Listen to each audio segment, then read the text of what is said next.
And welcome back to my channel, Paint Your Paradise. I'm Phil Clements, and actually now known as Aussie Bob. And today, I'm going to teach you what my granddad taught me when I was 5 years old.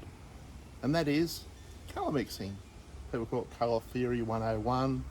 But at the end of the day, understanding colour is probably the most important part of any painting.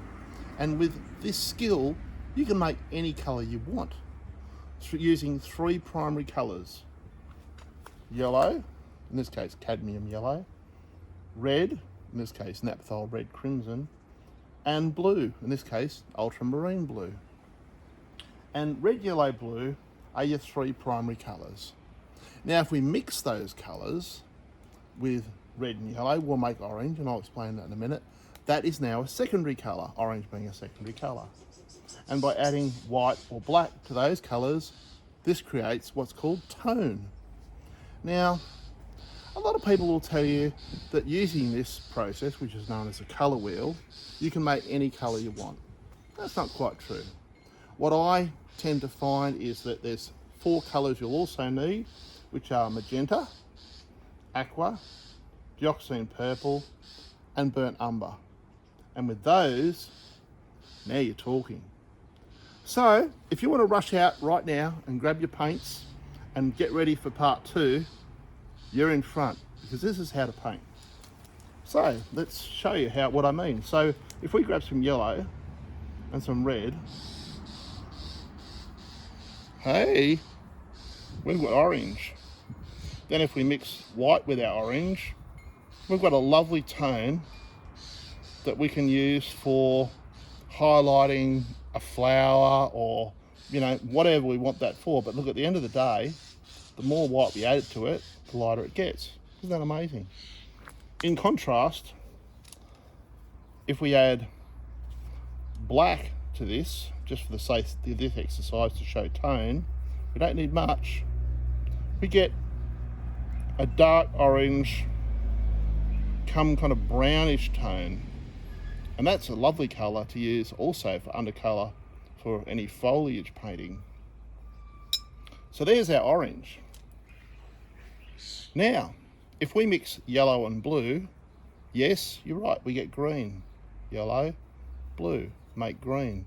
And if we move it towards the yellow side, the yellow tones, chroma is what it's known as, then we get this lovely light tone. We mix white with that, and look at these tones that we're starting to form now. Isn't that amazing? And then if we go to a more of a blue tone, with a tiny bit of our yellow included here, we have almost a dark sort of undercolour, watercolour, which effectively shows the tonal range of our yellow and blue, which is our green. Now, finally, red and blue. And red and blue make purple. And isn't that amazing? It's just you mix the blue and the purple together and you have this really dark tone. Now, if you mix more red with that, we then have a lighter tone of purple. But this is nothing in conclusion to the colour pigment, which is known as dioxazine purple. Now look at that tone. That's pure colour straight out of the tube. And if we mix burnt umber with that colour, we have this lovely dark tone that I prefer to use instead of black. Aqua is a colour which I haven't been able to create any other way other than buying the actual pigment. So that's a beautiful colour to use. That's a colour in itself. And pink, which in this case is magenta. Now, if you mix red and white, there's no way that you're going to get anything near this pink. So let's recap. Red, yellow, blue. Okay, fantastic. Then you buy your magenta, your aqua, your purple and your brown, your black and your white, and you can make any colour. Follow along, I'll show you how to use these in more detail, but that's a pretty good basis to learn. So next you need to go out and buy a canvas, grab something to put the water in, like a little water container, just a rag just to wipe your brushes. And my next lesson will be what brushes to buy, because that in itself is another whole lesson. So stay tuned and enjoy. Bye for now.